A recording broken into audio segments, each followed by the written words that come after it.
Hey everybody, welcome back to Yehusha's Glory. We're picking up here in chapter 36, page 366 in the book of Jasher in the Sefer. And just to give you guys an idea, the last two videos I did, I'm a little bit low tech. So it takes me about 4 hours to put each video and get it rendered and get it actually up online. So it took me about 8 hours for the last two videos. So I'm going to try to do a lot of recording right now, then I'm going to try to throw up a bunch of it for you as I get time. That way you're not waiting for new material to listen to. So let's go ahead and pick up page 366, chapter 36, book of Sefer. And just to give you kind of a background on that, it says Yaakov and his house goes to Beitel, where Yahuwah appears to him, calls his name Israel, and blesses him. And then it shows the generations of Yaakov and Esau. So it's going to go through big long list of names probably. I'm just guessing.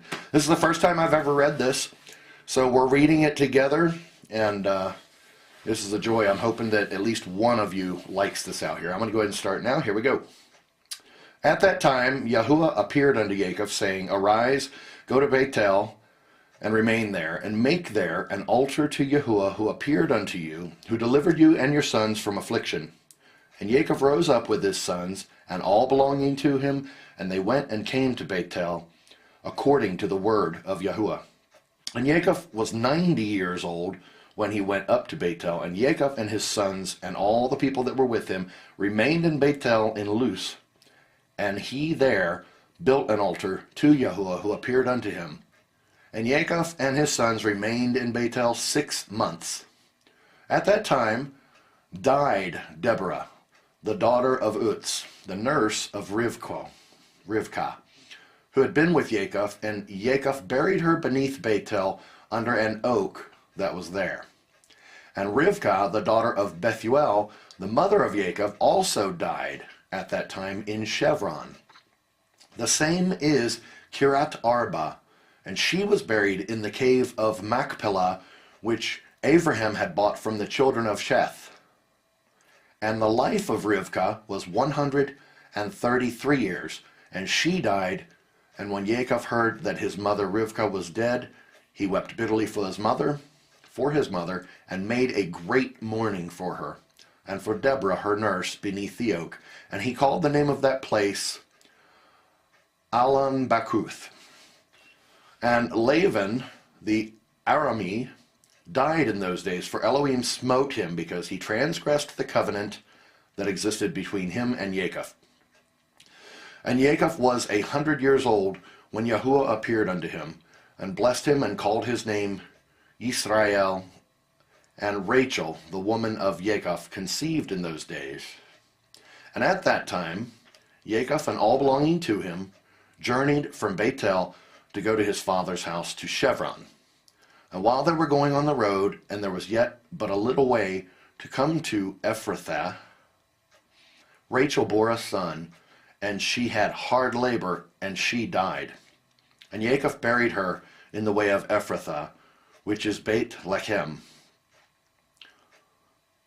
And he set a pillar upon her grave, which is there until this day. And the days of Rachel were 45 years, and she died. And Yaakov called the name of his son that was born to him, which Rachel bore unto him, Binyamin, for he was born to him in the land of the right hand. And it was after the death of Rachel that Yaakov pitched his tent in the tent of her handmaid Bilhah. And Reuben was jealous for his mother Leah on account of this, and he was filled with anger. And he rose up in his anger, and went and entered the tent of Bilhah, and he thence removed his father's bed.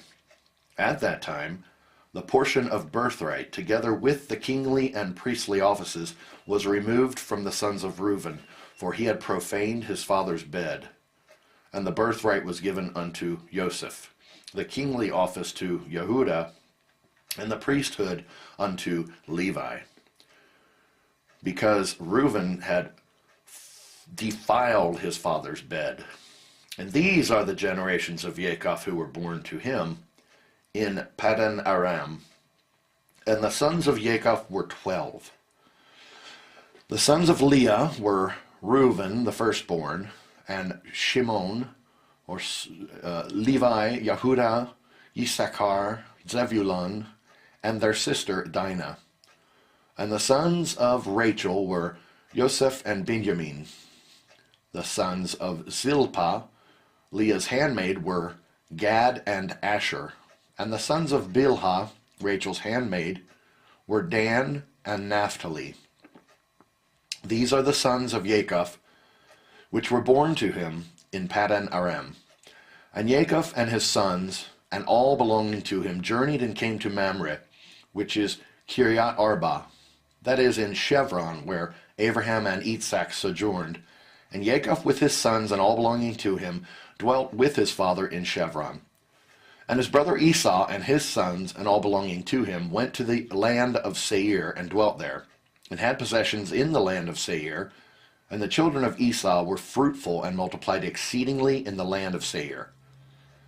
And these are the generations of Esau that were born to him in the land of Canaan. And the sons of Esau were 5. And Adah bore to Esau his firstborn Eliphaz.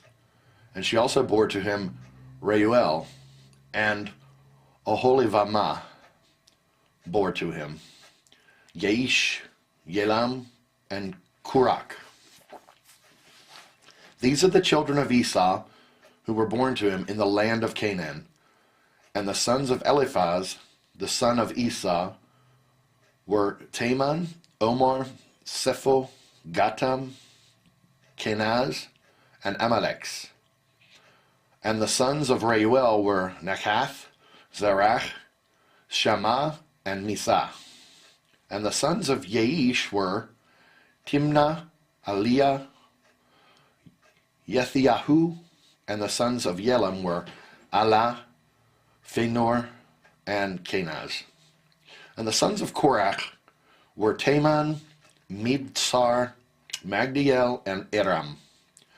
These are the families of the sons of Esau according to their dukedoms in the land of Seir. And these are the names of the sons of Seir the Kori, inhabitants of the land of Seir: Lotan, Shoval, Sivon, Anna, Divshan, Etzer, and Dishon, being 7 sons. And the children of Lotan were Kori, Haman, and their sister Timnah. That is Timnah, who came to Jacob and his sons, and they would not give ear to her. And she went and became a concubine to Eliphaz, the son of Esau, and she bore to him Amalek.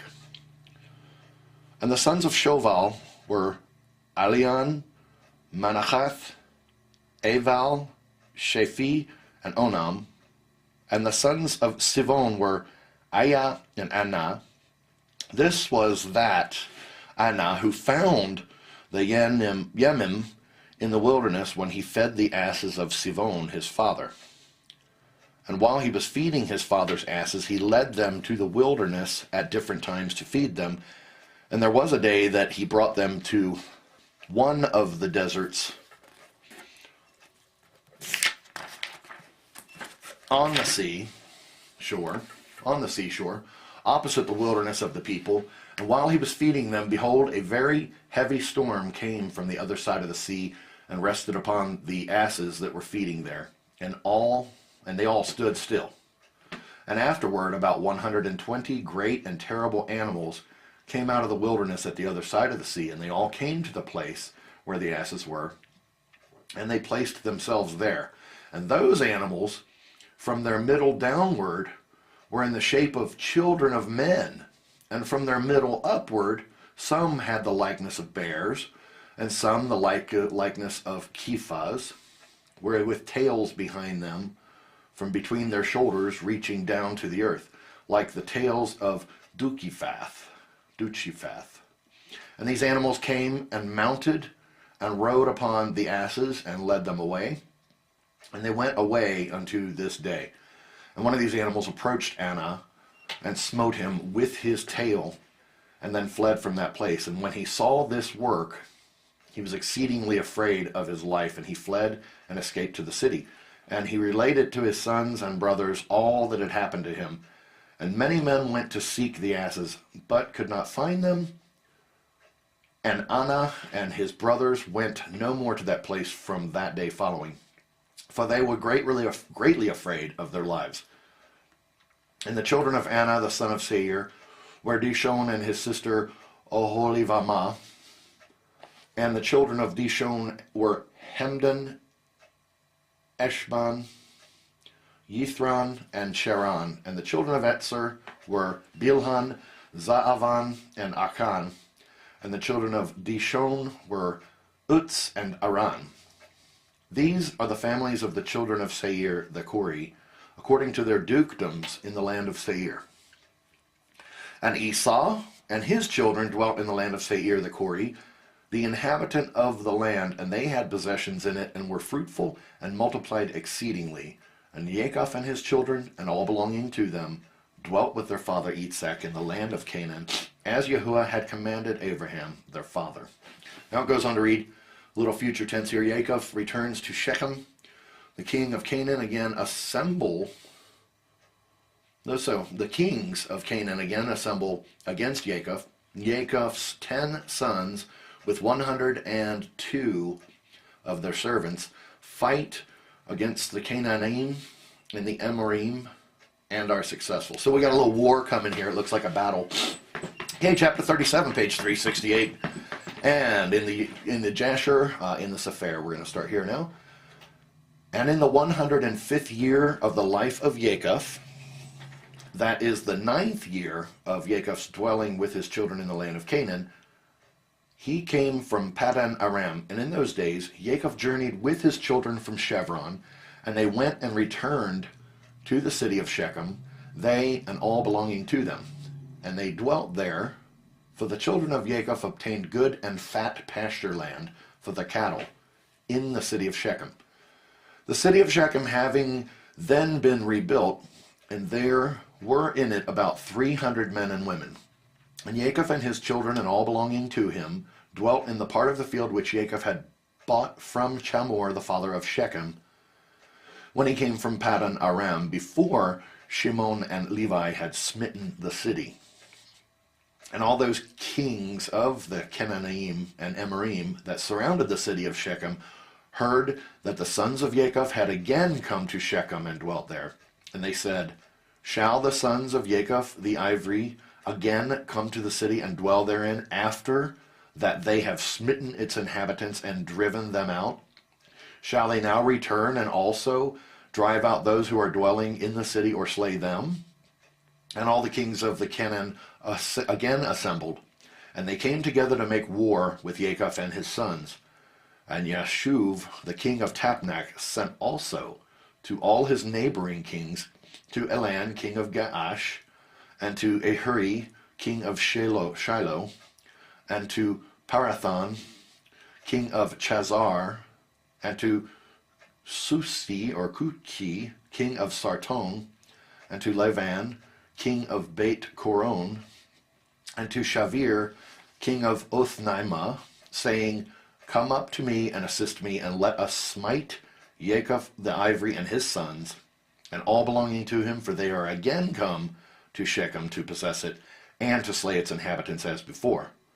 And all these kings assembled together, and came with all their camps, a people exceedingly plentiful, like the sand upon the seashore, and they were all opposite to Tapnach.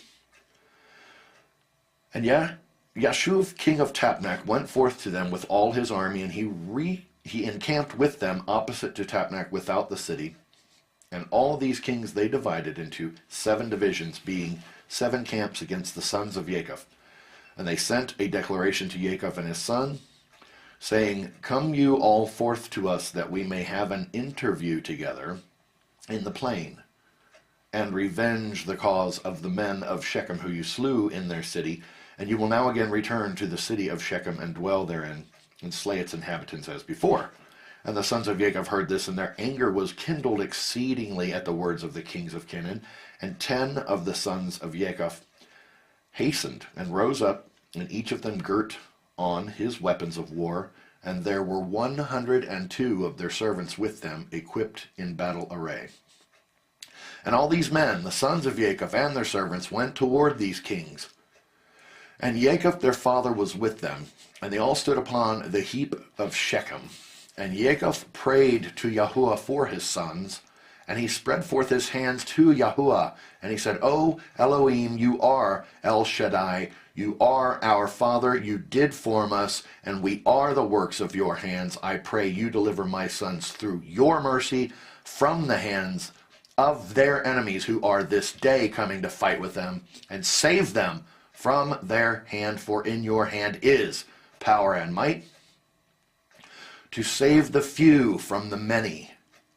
And give unto my sons your servants strength of heart and might to fight with their enemies, to subdue them, and make their enemies fall before them. And let not my sons and their servants die through the hands of the children of Canaan. But if it seems good in your eyes to take away the lives of my sons and their servants, take them in your great mercy through the hands of your ministers, that they may not perish this day by the hands of the kings of the Amorim. And when Jacob ceased praying to Yahuwah, the earth shook from its place, and the sun darkened, and all these kings were terrified, and a great consternation seized them. And Yahuwah hearkened to the prayer of Jacob, and Yahuwah impressed the hearts of all the kings and their hosts with the terror and awe of the sons of Jacob. For Yahuwah caused them to hear the voice of chariots, and the voice of mighty horses from the sons of Jacob, and the voice of great army accompanying them. And these kings were seized with great terror, and the sons of Jacob, and while they were standing in their quarters, behold, the sons of Jacob advanced upon them with 112 men, with a great and tremendous shouting. And when the kings saw the sons of Jacob advancing toward them, they were still more panic-struck, and they were inclined to retreat from before the sons of Jacob as at first, and not to fight with them. But they did not retreat, saying, it would be a disgrace to us thus twice to retreat from before the Ivrim.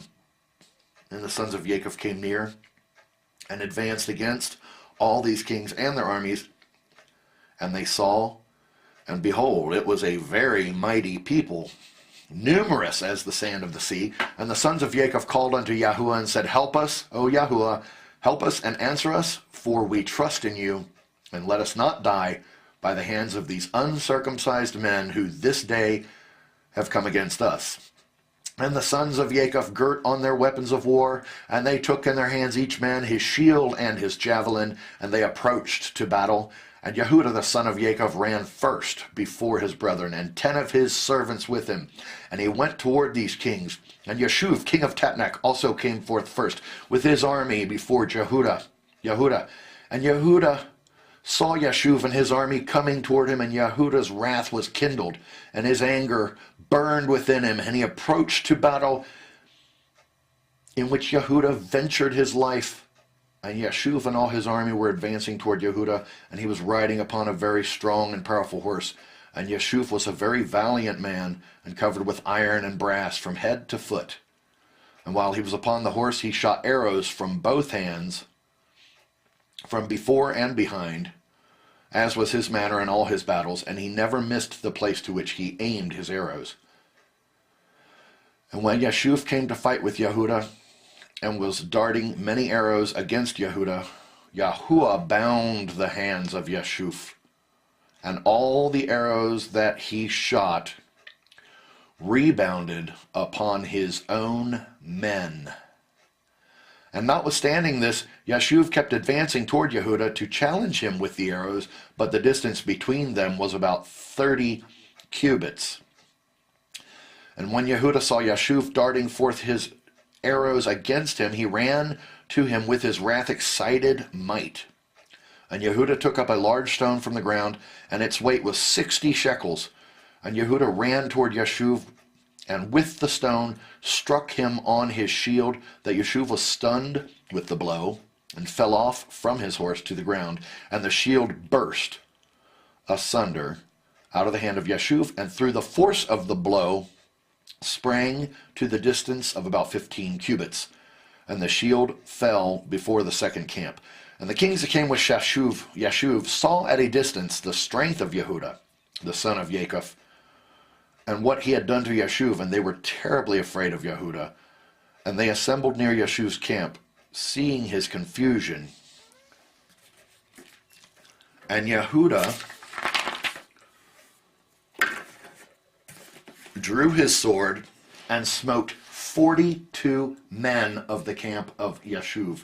And the whole of Yeshuv's camp fled before Yehuda, and no man stood against him. And they left Yeshuv and fled from him, and Yeshuv was still prostrate upon the ground. And Yeshuv, seeing that all the men of his camp had fled from him, hastened and rose up with terror against Yehuda, and stood upon his legs opposite Yehuda.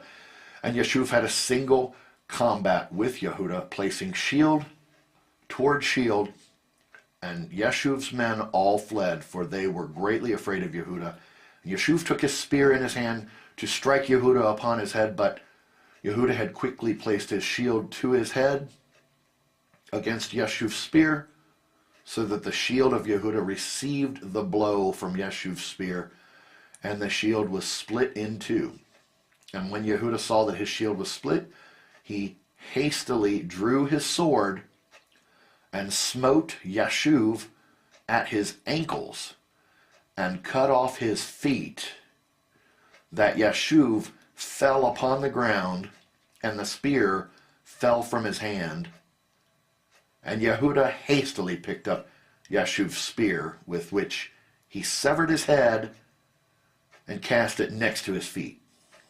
And when the sons of Jacob saw what Yehuda had done to Yeshuv, they all ran into the ranks of the other kings.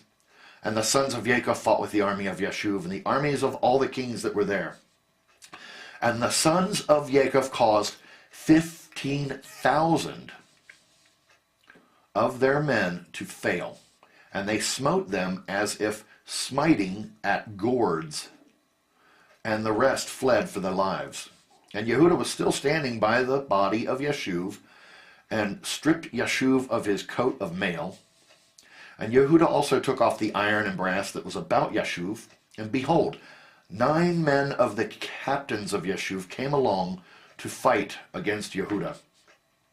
And Yehuda hastened and took up a stone from the ground, and with it smote one of them upon the head, and his skull was fractured, and the body also fell from the horse to the ground. And the 8 captains that remained, seeing the strength of Yehuda, were greatly afraid, and they fled. And Yehuda with his 10 men pursued them, and they overtook them and slew them. And the sons of Jacob were still smiting the armies of the kings, and they slew many of them. But those kings daringly kept their stand with their captains, and did not retreat from their places. And they exclaimed against those of their armies that fled from before the sons of Jacob, but none would listen to them, for they were afraid of their lives, lest they should die. And all the sons of Jacob, after having smitten the armies of the kings, returned and came before Yehuda, and Yehuda was still slaying the 8 captains of Yeshuv, and stripping off their garments. And Levi saw Elon, king of Gash, advancing toward him with his 14 captains to smite him. But Levi did not know it for certain. And Elon and his captains approached nearer, and Levi looked back and saw that battle was given him in the rear. And Levi ran with 12 of his servants, and they went and slew Elon and his captains with the edge of the sword. Then it goes on further to say, the sons of Jacob destroy many cities of Canaan and all their people. Okay, so chapter 38, page 370 in Jasher. And Ehuri, king of Shiloh, came up to assist Elon, and he approached Jacob when Jacob drew his bow that was in his hand, and with an arrow struck Ehuri, which caused his death. And when Ehuri, king of Shiloh, was dead, the 4 remaining kings fled from their station with the rest of the captains, and they endeavored to retreat, saying, we have no more strength with the Ivorine, after their having killed the 3 kings and their captains, who were more powerful than we are. And when the sons of Jacob saw that the remaining kings had removed from their station, they pursued them, and Jacob also came from the heap of Shechem, from the place where he was standing, and they went after the kings, and they approached them with their servants.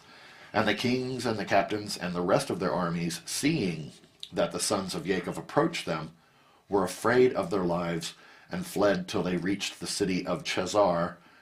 And the sons of Jacob pursued them to the gate of the city of Chazar, and they smote a great smiting against the kings and their armies, about 4,000 men.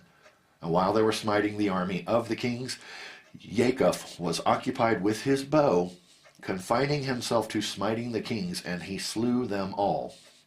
And he slew Parathon, king of Chazar, at the gate of the city of Chazar. And he afterwards smote Cusi, king of Sarton, Lavan, king of Beit Coron, and Shavir, king of Machnema. And he slew them all with arrows, an arrow to each of them, and they died. And the sons of Jacob, seeing that all the kings were dead, and that they were broken up and retreating, continued to carry on the battle with the armies of the kings opposite the gate of Chazar, and they still smote about 400 of their men. And 3 men of the servants of Jacob fell in that battle. And when Yehusha saw that 3 of his servants had died, it grieved him greatly, and his anger burned within him against the Amorim. And all the men that remained of the armies of the kings were greatly afraid of their lives, and they ran and broke the gate of the walls at the city of Chazar, and they all entered the city for safety. And they concealed themselves in the midst of the city of Chazar, for the city of Chazar was very large and extensive. And when all these armies had entered the city, the sons of Jacob ran after them to the city. And 4 mighty men, experienced in battle, went forth from the city and stood against the entrance of the city with drawn swords and spears in their hands. And they placed themselves opposite the sons of Jacob and would not suffer them to enter the city. And Naphtali ran and came between them, and with his sword smote 2 of them, and cut off their heads at one stroke. And he turned to the other 2, and behold, they had fled. And he pursued them, overtook them, smote them, and slew them. And the sons of Jacob came to the city and saw, and behold, there was another wall to the city. And they sought for the gate of the wall, and could not find it. And Yehusha sprang upon the top of the wall, and Shimon and Levi followed him, and they all 3 descended from the wall into the city. And Shimon and Levi, or Simon and Levi, drew all the men who Simon and Levi slew all the men who ran for safety into the city, and also the inhabitants of the city with their women and little ones. They slew with the edge of the sword, and the cries of the city ascended up to heaven. And Dan and Naphtali sprang upon the wall to see what caused the noise of lamentation, for the sons of Jacob felt anxious about their brothers. And they heard the inhabitants of the city speaking with weeping and supplications, saying, "Take all that we possess in the city and go away, only do not put us to death." And when Yehusha, Simon, and Levi had ceased smiting the inhabitants of the city, they ascended the wall and called to Dan and Naphtali, who were upon the wall, and to the rest of their brothers. And Simon and Levi informed them of the entrance into the city. And all the sons of Jacob came to fetch the spoil. And the sons of Jacob took the spoil of the city to Chazar, the flocks of Chazar, the flocks, the herds, and the property, and they took all that could be captured, and they went away that day from the city. And on the next day, the sons of Jacob went to Sarton, for they heard that the men of Sarton who had remained in the city were assembling to fight with them for having slain their king. And Sarton was a very high and fortified city, and it had deep ramparts surrounding the city. And the pillar of the rampart was about 50 cubits, and its breadth 40 cubits.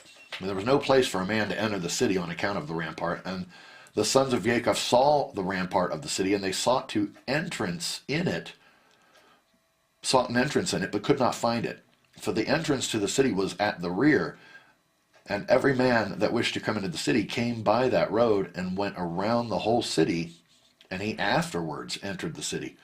And the sons of Jacob, seeing they could not find the way into the city, their anger was kindled greatly. And the inhabitants of the city, seeing that the sons of Jacob were coming to them, were greatly afraid of them, for they had heard of the strength of what they had done to Jasher. And the inhabitants of the city of Sarton could not go out toward the sons of Jacob after having assembled in the city to fight against them, lest they might thereby get into the city. But when they saw that they were coming toward them, they were greatly afraid of them, for they had heard of their strength and what they had done to Jasher. So the inhabitants of Sarton speedily took away the bridge of the road to the city,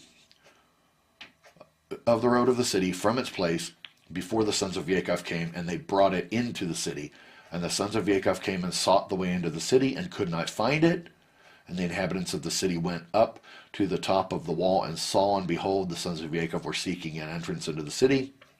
And the inhabitants of the city reproached the sons of Jacob from the top of the wall, and they cursed them. And the sons of Jacob heard the reproaches, and they were greatly incensed, and their anger burned within them. And the sons of Jacob were provoked at them, and they all rose and sprang over the rampart with the force of their strength, and through their might past the 40 cubits breadth of the rampart. And when they had passed the rampart, they stood under the wall of the city, and they found all the gates of the city enclosed with iron doors.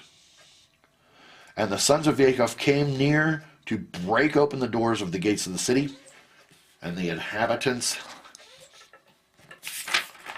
did not let them. For from the top of the wall they were casting stones and arrows about them, and the number of the people that were upon the wall was about 400 men. And when the sons of Jacob saw that the men of the city would not let them open the gates of the city, they sprang and ascended the top of the wall. And Yehusha went up first to the east part of the city, and Gad and Asher went up after him to the west corner of the city, and Simon and Levi to the north, and Dan and Reuben to the south. And the men who were on the top of the wall, the inhabitants of the city, seeing that the sons of Jacob were coming up to them, they all fled from the wall, descended into the city, and concealed themselves in the midst of the city. And Issachar and Naphtali, that remained under the wall, approached and broke the gates of the city, and kindled a fire at the gates of the city, that the iron melted. And the sons of Jacob came into the city, they and all their men, and they fought with the inhabitants of the city of Sarton, and smote them with the edge of the sword, and no man stood up before them. And about 200 men fled from the city, and they all went and hid themselves in a certain tower in the city. And Yehusha pursued them to the tower, and he broke down the tower, which fell upon the men, and they all died. And the sons of Jacob went up the road of the roof of that tower, and they saw, and behold, there was another strong and high tower at a distance in the city, and the top of it reached to heaven. And the sons of Jacob hastened and descended and went with all their men to that tower, and found it filled with about 300 men, women, and little ones. And the sons of Jacob smote a great smiting amongst those men in the tower, and they ran away and fled from them. And Shimon and Levi pursued them with 12 mighty and valiant men, came out to them from the place where they had concealed themselves. And those men maintained a strong battle against Shimon and Levi, and Shimon and Levi could not prevail over them. And those valiant men broke the shields of Shimon and Levi, and one of them struck at Levi's head with his sword, when Levi hastily placed his hand to his head, for he was afraid of the sword. And the sword struck Levi's hand, and it wanted but little to the hand of Levi being cut off. And Levi seized the sword of the valiant man in his hand, and took it forcibly from the man, and with it he struck at the head of the powerful man, and he severed his head. And 11 men approached to fight with Levi, for they saw that one of them was killed. And the sons of Jacob fought, but the sons of Jacob could not prevail over them, for those men were very powerful. And the sons of Jacob, seeing that they could not prevail over them, Shimon gave a loud and tremendous shriek, And the 11 powerful men were stunned at the voice of Shimon's shrieking. And Yehuda at a distance knew the voice of Shimon's shouting. And Naphtali and Yehuda ran with their shields to Shimon and Levi and found them fighting with these powerful men, unable to prevail over them as their shields were broken. And Naphtali saw that the shields of Shimon and Levi were broken, and he took 2 shields from his servants and brought them to Shimon and Levi. And Shimon, Levi, and Yehuda on that day fought all 3 against the 11 mighty men until the time of sunset, but they could not prevail over them. And this was told unto Yaakov, and he was sorely grieved, and he prayed unto Yahuwah and his Naphtali, he prayed unto Yahuwah, and he and Naphtali his son went against these mighty men. And Yaakov approached and drew his bow, and came nigh unto the mighty men, and slew 3 of their men with the bow, and the remaining 8 turned back, and behold, the war waged against them in the front and rear, and they were greatly afraid of their lives, and could not stand before the sons of Yaakov, and they fled from before them. And in their fight they met Dan and Asher coming toward them, and they suddenly fell upon them and fought with them, and slew 2 of them. And Yehuda and his brothers pursued them, and smote the remainder of them, and slew them. And all the sons of Yaakov returned and walked about the city, searching if they could find any men. And they found about 20 young men in a cave in the city, and Gad and Asher smote them all. And Dan and Naphtali lighted upon the rest of the men who had fled and escaped from the second tower, and they smote them all. And the sons of Yaakov smote all the inhabitants of the city of Sarton, but the women and little ones they left in the city, and did not slay them.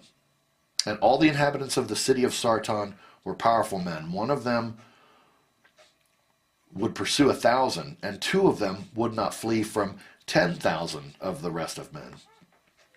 And the sons of Yaakov slew all the inhabitants of the city of Sarton with the edge of the sword, that no man stood up against them, and they left the women in the city. And the sons of Yaakov took all the spoil of the city, and captured what they desired. And they took flocks and herds and property from the city. And the sons of Yaakov did unto Sarton and its inhabitants as they had done to Chazar and its inhabitants, and they turned and went away. It goes on to say, coming up in the next time, it says, the sons of Yaakov destroyed many cities of Canaan and all their people. Let's see how much farther we got here. I'm going to go ahead and stop right now. We'll pick it up next time. I'm going to put next lesson on here, next reading. Okay. All right, next time we come back, it'll be chapter 39, page 373, Book of Jasher in the Sefer. I want to thank you guys for coming here and listening to this. I hope that I'm getting better at it and you're enjoying the readings. Remember, there's a P.O. box if you have any prayer requests you want to send in. And also, if you have any kind of special questions you'd like to keep private, go ahead and send that in. Father, Yahuwah, we ask you that you protect us and guide us and fight for us and defeat our enemies. Keep us safe and healthy. Keep us in your word. Keep our mind and our body walking in the path that you want it to. Hold our shoulders. Don't let us veer right or left. Have every word and every action that we do glorify you. We all make mistakes. Please forgive us for that, Father, for all of our sins. And know that we only come in front of you, Yahuwah, in the name of your Son, Yehusha. And we love you both so very much. Amen. Thanks for coming, and we'll see you next time on Yahusha's Glory.